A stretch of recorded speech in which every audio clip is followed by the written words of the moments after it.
Welcome to my channel. இன்னைக்கு இந்த வீடியோல நம்ம என்ன பார்க்க போறோம்னா 3 விதமான வித்தியாசமான லட்டு ரெசிபி தான் பார்க்க போறோம். ஒவ்வொரு லட்டும் வித்தியாசமா ஒவ்வொரு டேஸ்ட்ல இருக்கும். வாங்க இது என்னென்னு பார்க்கலாம். முதல்ல நம்ம பார்க்க போறது என்ன அப்படின்னா அவல் லட்டு. அவல் லட்டு ரொம்ப ரொம்ப வித்தியாசமா இருக்கும். இது பூந்தி லட்டு எப்படி இருக்குமோ அந்த டேஸ்ட்ல இருக்கும். அடுத்ததா ரெண்டாவதா நம்ம பார்க்க போறது கம்பு லட்டு. கம்பு லட்டு ரொம்ப ரொம்ப டேஸ்டா இருக்கும். ரொம்ப ரொம்ப ஹெல்த்தியான ரெசிபி. மூணாவதா நம்ம பார்க்க போறது அரிசி மாவு லட்டு. இந்த லட்டு ரொம்ப ரொம்ப வித்தியாசமாவும் ரொம்ப ரொம்ப டேஸ்டாவும் இருக்கும். வாங்க இந்த 3 விதமான லட்டு எப்படி பண்றதுன்னு வீடியோல பார்க்கலாம். இப்ப நம்ம பார்க்க போறது என்ன அப்படின்னா அவல் லட்டு தான் பார்க்க போறோம். இந்த லட்டை நான் கொஞ்சம் வித்தியாசமான மெத்தட்ல பண்ணிருக்கேன். இதே மெத்தட்ல நீங்க இந்த லட்டுவை பண்ணும்போது பூந்தி லட்டு எந்த டேஸ்ட்ல இருக்குமோ அதே மாதிரி டேஸ்ட்ல இருக்கும். ஆயில் எதுவுமே சேர்க்காதனால ரொம்ப ரொம்ப ஹெல்த்தியான ரெசிபியும் கூட. வாங்க இந்த அவல் லட்டு எப்படி பண்றதுன்னு வீடியோல பார்க்கலாம். அதுக்கு நான் இப்போ ஒரு கடாய் எடுத்திருக்கேன். அதுல 2 ஸ்பூன் அளவுக்கு நெய் ஊத்திக்கிறேன். நல்லா அடி கனமான கடாயா எடுத்துக்கோங்க. அப்பதான் நம்ம அவல் வறுக்கும் போது நமக்கு நல்லா வரும். இப்ப நெய் நல்லா சூடானதுக்கு அப்புறமா அது கூட 1 கப் அளவுக்கு நான் அவல் ஆட் பண்றேன். நான் இன்னைக்கு வெள்ளை அவல் ஆட் பண்ணிருக்கேன். நீங்க சிகப்பு அவல், கெட்டி அவல், நைஸ் அவல் எந்த அவல் வேணாலும் எடுத்துக்கலாம். இப்ப இது நல்லா வறுத்து எடுத்துக்கலாம். மீடியம் ஃப்ளேம்ல வச்சு நல்லா பொறுமையா வறுத்து எடுத்துக்கோங்க.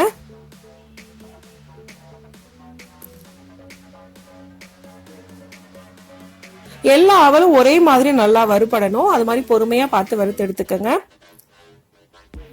இப்ப நல்லா வறுத்தாச்சு. இந்த அளவுக்கு வறுத்ததுக்கு அப்புறமா இதை ஒரு பிளேட்ல டிரான்ஸ்ஃபர் பண்ணி நல்லா ஆற வச்சிடலாம். ஏன்னா சூட்டோட மிக்ஸி ஜார்ல போட்டு அரைக்க முடியாத, நல்லா ஆற வச்சுக்கோங்க.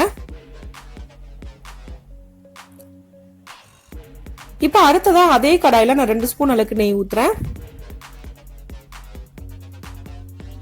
நெய் நல்லா சூடாகணும். இப்ப நெய் நல்லா சூடாயிடுச்சு. இது கூட 1/2 கப் அளவுக்கு துருவின தேங்காய் நான் ஆட் பண்றேன். தேங்காய் துருவல் ஆட் பண்ணிட்டு அதையும் நல்லா வறுத்துக்கங்க. இதையும் மீடியம் ஃப்ளேம்ல வச்சு பொறுமையா வறுத்து எடுத்துக்கங்க. மீடியம் ஃப்ளேம்ல வச்சு வறுக்கும் போது தான் நம்ம கோல்டன் ப்ரௌன் கலர்ல வரும். அப்படி இல்லை அப்படின்னா கலர் சேஞ்ச் ஆயிடும். இது கூடவே 2 ஏலக்காயும் போட்டு வறுத்துக்கங்க.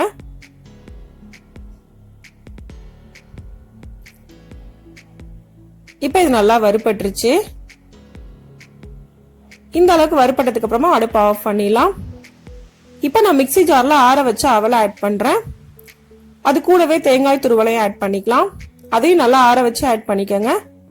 கூடவே ஸ்வீட்டுக்கு ஏற்ற மாதிரி சர்க்கரையை ஆட் பண்ணிக்கலாம். நான் இன்னைக்கு 3/4 கப் அளவுக்கு சர்க்கரை ஆட் பண்ணிருக்கேன். இது எல்லாத்தையும் சேர்த்துட்டு நல்லா நைஸா அரைச்சு எடுத்துக்கலாம். இப்ப நல்லா அரைச்சாச்சு. இந்த அளவுக்கு அரைச்சா போதும். எந்த அளவுக்கு நைஸா அரைக்க முடியுமோ அந்த அளவுக்கு அரைச்சிக்கோங்க. கொஞ்சம் கொரகொரப்பா இருந்தாலும் பரவாயில்ல. இப்ப இது எல்லாத்தையும் ஒரு பவுல்ல நம்ம மாத்திக்கலாம்.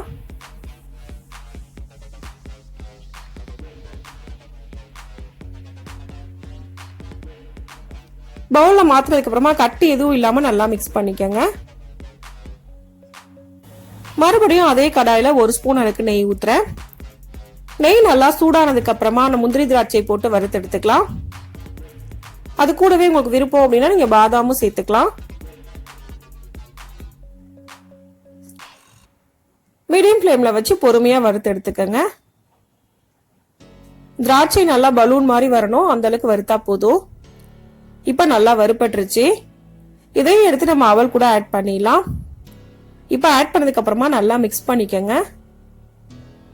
எல்லாம் நல்லா ஒன்னா சேர்ற அளவுக்கு மிக்ஸ் பண்ணுங்க.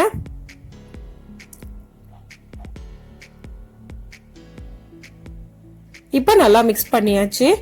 இப்ப இது கூட நான் சூடு பண்ண பால் 1/2 கப் அளவுக்கு ஊத்துறேன். நல்லா ஹீட் பண்ணி ஊத்திக்கங்க. நான் இன்னைக்கு 1 கப் அளவுக்கு பால் எடுத்திருக்கேன். அதுல பாதி இப்ப ஊத்திருக்கேன், மீதி பாதி அப்புறமா ஊத்த போறேன். நல்லா மிக்ஸ் பண்ணிக்கங்க.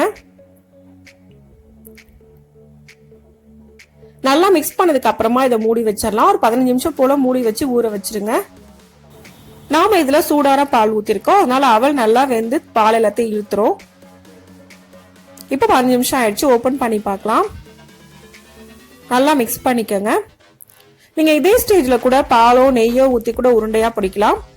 ஆனா நான் இன்னைக்கு கொஞ்சம் வேற மெத்தட்ல பண்ண போறேன். இந்த 2 மெத்தட்ல எப்படி பண்ணாலுமே அவல் உருண்டை ரொம்ப ரொம்ப டேஸ்டா இருக்கும்.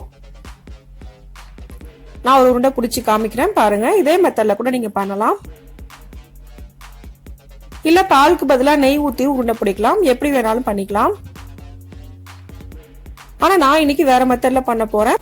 நாம ரெடி பண்ணி வச்சிருந்தா அவல் மிக்ஸா மறுபடியும் நம்ம கடாயில போட்டுக்கலாம். போட்டுட்டு மீதி வச்சிருந்தா அரை கப் பால்ல ஃபுட் கலர் ஆட் பண்ணி அதையும் நான் ஊத்திக்கிறேன். ஊத்திட்டு அடுப்பை மீடியம் ஃப்ளேம்ல வச்சு நல்லா மிக்ஸ் பண்ணிக்கங்க. எல்லாமே நல்லா மிக்ஸ் ஆகிற அளவுக்கு நல்லா மிக்ஸ் பண்ணிக்கங்க. கடாயில ஒட்டாம இந்த மாதிரி சுருண்டு வரணும். இந்த அளவுக்கு வர வரைக்கும் நல்லா மிக்ஸ் பண்ணி எடுத்துக்கங்க. நல்லா மிக்ஸ் பண்ணதுக்கு அப்புறமா இதை சிம்ல வச்சு குக் பண்ணிக்கலாம். சிம்ல வச்சு அப்பப்ப மிக்ஸ் பண்ணி விட்டுட்டு குக் பண்ணி எடுத்துக்கணும். கையில வச்சோம் அப்படின்னா அடியில பிடிக்கிறதுக்கு சான்சஸ் இருக்கு. அதனால சிம்ல வச்சு இந்த மாதிரி குக் பண்ணி எடுத்துக்கங்க. இப்ப பாருங்க, நம்ம போட்ட அவல் மிக்ஸ் ஃபுல்லா பூந்தி மாதிரி வந்திருக்கு. சிம்ல வச்சு பொறுமையா மிக்ஸ் பண்ணி விட்டு விட்டு குக் பண்ணி எடுத்துக்கணும். இப்ப நமக்கு பார்த்தாலே தெரியும் பூந்தி மாதிரி இருக்கு. இந்த அளவுக்கு உதிரி உதிரியா வர இருக்கு. நல்லா குக் பண்ணி எடுத்துக்கங்க.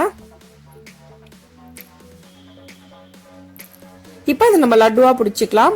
எந்த சைஸ் லட்டு தேவையோ அந்த சைஸ்க்கு நீங்க உருண்டையா பிடிச்சி எடுத்துக்கங்க. மிதமான சூட்ல இருக்கும் போதே நீங்க லட்டுவா பிடிச்சி எடுத்துக்கங்க. அப்பதான் ரொம்பவே ஈஸியா இருக்கும். இந்த லட்டு உங்களுக்கு சாப்பிட்றதுக்கு பூந்தி லட்டு எப்படி இருக்குமோ அதே டேஸ்ட்ல இருக்கும். ஆனா நம்ம இந்த லட்டுல ஆயில் எதுவுமே மிக்ஸ் பண்ணல. அதனால ரொம்ப ரொம்ப ஹெல்த்தியான ரெசிபி. டேஸ்டும் நல்லா இருக்கும், அதே சமயம் ஹெல்த்தியானதும் கூட. அதே மாதிரி எல்லா மாவையும் நம்ம உருண்டையா பிடிச்சி எடுத்துக்கலாம்.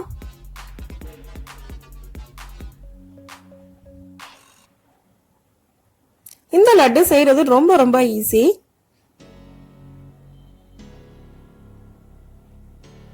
இப்ப எல்லா லட்டும் நம்ம பிடிச்சி எடுத்தாச்சு. இந்த லட்டுவை இதே மெத்தட்ல நீங்க செஞ்சு பாருங்க. டேஸ்ட் ரொம்ப ரொம்ப நல்லா இருக்கும். ஒரு தடவை செஞ்சா கண்டிப்பா திரும்ப திரும்ப செய்வீங்க. அந்த அளவுக்கு டேஸ்ட் ரொம்பவே நல்லா இருக்கும். நீங்க அவளதான் இந்த லட்டு பண்ணீங்க அப்படின்னு சொன்னா யாருமே நம்ப மாட்டாங்க. அந்த அளவுக்கு டேஸ்ட் ரொம்ப ரொம்ப நல்லா இருக்கும். வாங்க அடுத்ததா என்ன லட்டுன்னு பார்க்கலாம். அடுத்ததான் நம்ம பார்க்க போறது கம்பு மாவு லட்டு. இந்த லட்டு செய்யறதுக்கு கம்பு, வெல்லம், நெய் 3 இருந்தா போதும். ரொம்ப ரொம்ப ஈஸியா வெறும் 5 நிமிஷத்துல இந்த லட்டு நம்ம செஞ்சிடலாம். ரொம்ப ரொம்ப டேஸ்டாவும் இருக்கும். ரொம்ப ரொம்ப ஹெல்த்தியான ரெசிபியும் கூட. வாங்க இது எப்படி செய்யறதுன்னு பார்க்கலாம். அதுக்கு நான் ஒரு கடாய் எடுத்திருக்கேன். நல்ல அடி கனமான கடாயா எடுத்துக்கோங்க. அதுல 1 கப் அளவுக்கு நான் கம்பு ஆட் பண்றேன். இப்ப இது நல்லா வறுத்துக்கலாம். கம்போட பச்சை வாசனை ஃபுல்லா போகணும். அந்த அளவுக்கு இது நல்லா வறுக்கணும். குறைஞ்சது 5ல இருந்து 7 நிமிஷம் போல ஆகும் இது நல்லா வறுபடுறதுக்கு. மீடியம் ஃப்ளேம்ல வச்சு பொறுமையா வறுத்துக்கங்க.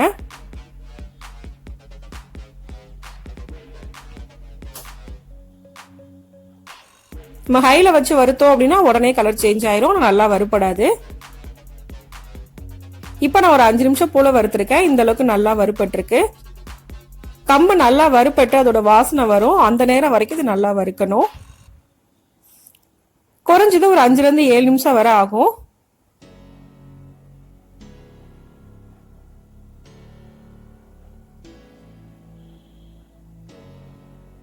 இப்ப கம்பு நல்லா கலர் சேஞ்ச் ஆகி வந்திருக்கு. கம்பு எல்லாமே ஃப்ரை ஆயிருக்கு. இந்த அளவுக்கு நல்லா ஃப்ரை ஆகிற அளவுக்கு நல்லா வறுத்து எடுத்துக்கங்க. இந்த அளவுக்கு வறுத்ததுக்கு அப்புறமா இதை ஒரு தட்டுல கொட்டி நம்ம ஆற வச்சிடலாம்.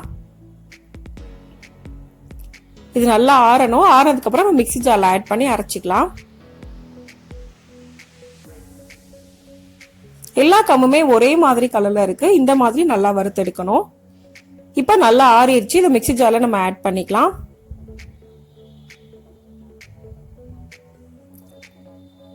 இப்ப மிக்ஸி ஜார்ல கம்பை போட்டாச்சு. மிக்ஸி ஜாரை மூடி நம்ம நல்லா நைஸா அரைச்சிக்கலாம். எந்த அளவுக்கு நைஸா அரைக்க முடியுமோ அந்த அளவுக்கு நைஸா அரைச்சுக்கோங்க. லைட்டா கரகரப்பா இருந்தா பிரச்சனை இல்லை. இப்ப இது கூட அதே அளவுக்கு 1 கப் அளவுக்கு வெல்லம் நான் ஆட் பண்றேன். ஆட் பண்ணி மறுபடியும் மிக்ஸி ஜாரை மூடி நல்லா அரைச்சிக்கலாம். இப்ப கம்பும் வெல்லமும் நல்லா மிக்ஸ் ஆகி நல்லா அரைச்சாச்சு. இந்த மாதிரி கடற்கரை மணல் மாதிரி பதத்துல இருக்கும். இப்ப அது ஒரு பவுலுக்கு நம்ம டிரான்ஸ்ஃபர் பண்ணிடலாம்.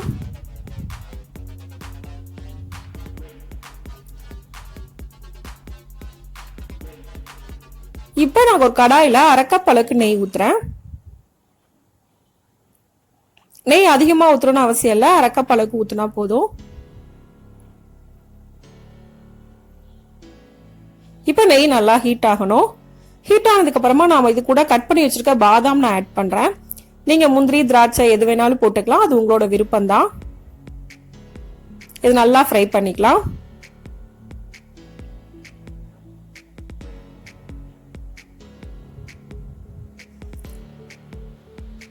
மீடியம் ஃப்ளேம்ல வச்சு பொறுமையா வறுத்து எடுத்துக்கோங்க. இப்ப நல்லா வறுபட்டுருச்சு. இந்த அளவுக்கு வறுபட்டதுக்கு அப்புறமா இதை கம்பு மாவு கூட நம்ம ஆட் பண்ணிடலாம். ஆட் பண்ணிட்டு நல்லா மிக்ஸ் பண்ணிக்கோங்க. நம்ம சூடான நெய் ஊத்திருக்கோம், சூடா இருக்கும், அதனால கரண்டி வச்சு பொறுமையா மிக்ஸ் பண்ணிக்கோங்க.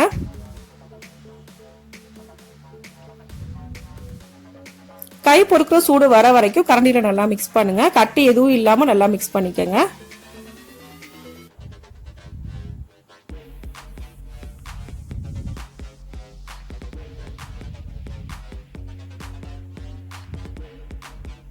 இப்ப நல்லா மிக்ஸ் பண்ணியாச்சு.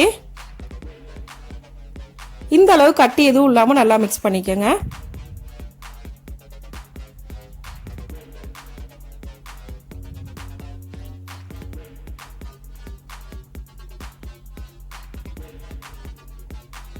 இந்த அளவுக்கு மிக்ஸ் பண்ணதுக்கு அப்புறமா நம்ம கையால எடுத்து உருண்டையா பிடிச்சிக்கலாம். உங்களுக்கு எந்த சைஸ் உருண்டை தேவையோ அந்த அளவுக்கு மாவு எடுத்து உருண்டையா பிடிச்சிக்கோங்க. நான் ஒரு மீடியம் சைஸான உருண்டையா பிடிக்கிறேன். கைகளை நல்லா அழுத்தி உருண்டையா பிடிச்சிக்கங்க.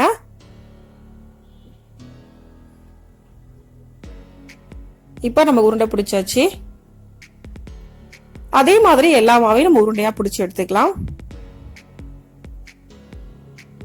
கொஞ்சமா மாவு எடுத்து இந்த மாதிரி உள்ளங்கையில நல்லா அழுத்தி பிடிச்சிங்க அப்படின்னா உருண்டை நல்லா ரவுண்ட் ஷேப்ல கிடைக்கும்.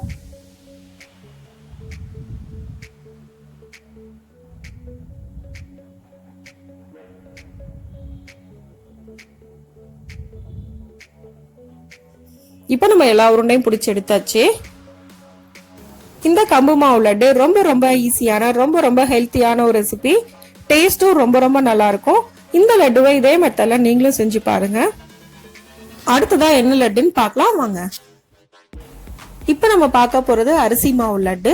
இந்த லட்டு செய்யறதுக்கு பச்சரிசி, வெல்லம், எள்ளு 3 இருந்தா போதும். ரொம்ப ஈஸியா செஞ்சிடலாம். டேஸ்டும் ரொம்பவே நல்லா இருக்கும். வாங்க இந்த அரிசி மாவு லட்டு எப்படி பண்றதுன்னு பார்க்கலாம். அதுக்கு ஒரு அடி கனமான கடாய் எடுத்துக்கங்க. அதுல 1 கப் அளவுக்கு நான் பச்சரிசி ஆட் பண்றேன். மீடியம் ஃப்ளேம்ல வச்சு பொறுமையா இதை வறுத்துக்கலாம்.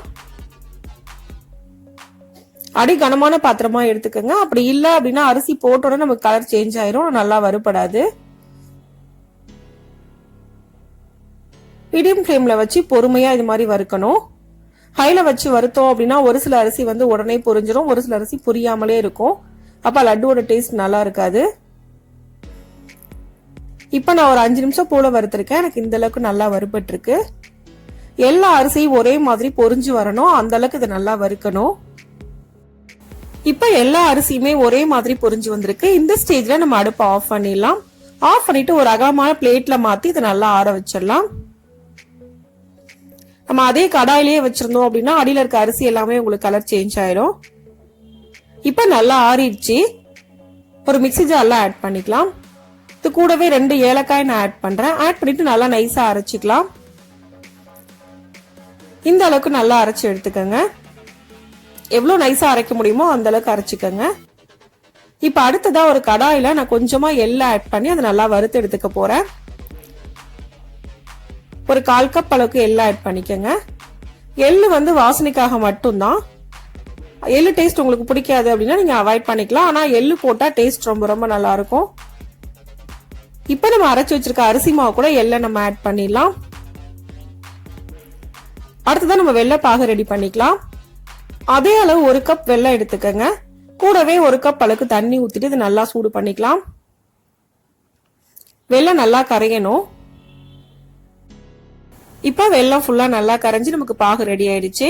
கையில தொட்டு பாத்தீங்க அப்படின்னா இந்த மாதிரி ஒரு கம்பி பதம் வந்தா போதும். நம்ம அடுப்பை ஆஃப் பண்ணிடலாம். இப்ப நம்ம அரைச்சு வச்சிருக்க அரிசி மாவு கூட கொஞ்சமா வெள்ளை பாக சேர்த்து நம்ம மிக்ஸ் பண்ணிக்கலாம்.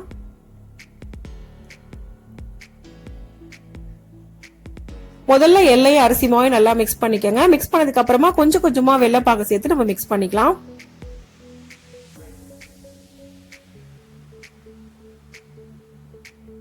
கரண்டியாலே மிக்ஸ் பண்ணிக்கங்க, ஏன்னா வெள்ளைப்பாகு சூடா இருக்கும். அதனால ஒரு வெள்ளைப்பாகு மட்டும் கரெக்டா ஒரே கம்பி பதத்தோட எடுத்துருங்க. அப்படி இல்லைன்னா நமக்கு லட்டு ரொம்ப ரொம்ப ஹார்ட் ஆயிரும். இந்த லட்டு நமக்கு நேச்சுரலாவே கொஞ்சம் ஹார்டா கடிச்சு சாப்பிட்ற மாதிரி தான் இருக்கும், ரொம்ப சாஃப்டா இருக்காது. கரெக்டான பதத்துல எடுத்துட்டீங்க அப்படின்னா டேஸ்ட் ரொம்ப ரொம்ப நல்லா இருக்கும். இப்ப கொஞ்சம் கொஞ்சமா வெள்ளைப்பாகு ஊத்தி இது நல்லா மிக்ஸ் பண்ணிக்கங்க. இப்ப எல்லா வெள்ளைப்பாகையும் ஊத்திடலாம். 1 கப் அளவுக்கு அரிசிக்கு 1 கப் அளவுக்கு வெல்லம் கரெக்டான இனிப்பா இருக்கும். அதனால எல்லா பாகையும் நம்ம சேர்த்துடலாம். ஒரே இதா பாக சேர்த்து நம்ம மிக்ஸ் பண்ணோம் அப்படின்னா கட்டி ஆயிரும். அதனாலதான் கொஞ்சம் கொஞ்சமா சேர்த்து நம்ம மிக்ஸ் பண்ணணும். இப்ப எல்லாத்தையும் சேர்த்து நல்லா மிக்ஸ் பண்ணதுக்கு அப்புறமா உருண்டையா பிடிச்சிக்கலாம். எந்த அளவுக்கு உங்களுக்கு உருண்டை தேவையோ அந்த அளவுக்கு மாவுல எடுத்து நல்லா அழுத்தி உருண்டையா பிடிச்சிக்கங்க. கட்டி எதுவும் இல்லாம நல்லா மிக்ஸ் பண்ணதுக்கு அப்புறமா இந்த மாதிரி உருண்டையா பிடிச்சிக்கங்க. இதே மாதிரி நம்ம எல்லா மாவையும் உருண்டையா பிடிச்சி எடுத்துக்கலாம்.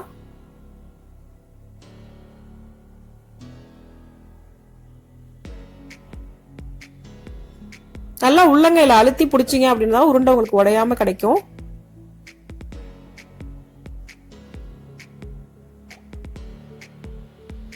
இப்ப எல்லா உருண்டையும் நம்ம பிடிச்சி எடுத்தாச்சு. இப்ப நமக்கு அரிசி மாவு உருண்டை ரெடி ஆயிடுச்சு. இந்த லட்டுவை இதே மாதிரி நீங்களும் செஞ்சு பாருங்க. டேஸ்ட் ரொம்ப ரொம்ப நல்லா இருக்கும். ரொம்ப ஈஸியாவும் ரெடி பண்ணிடலாம். இந்த 3 லட்டுமே ஒவ்வொரு லட்டும் வேற வேற டேஸ்ட்ல இருக்கும். ரொம்பவே வித்தியாசமானது. நம்ம ஆயில் எதுவுமே சேர்க்கல, அதனால ரொம்பவே ஹெல்த்தியானது. ரொம்ப ரொம்ப ஈஸியாவும் செஞ்சிடலாம்.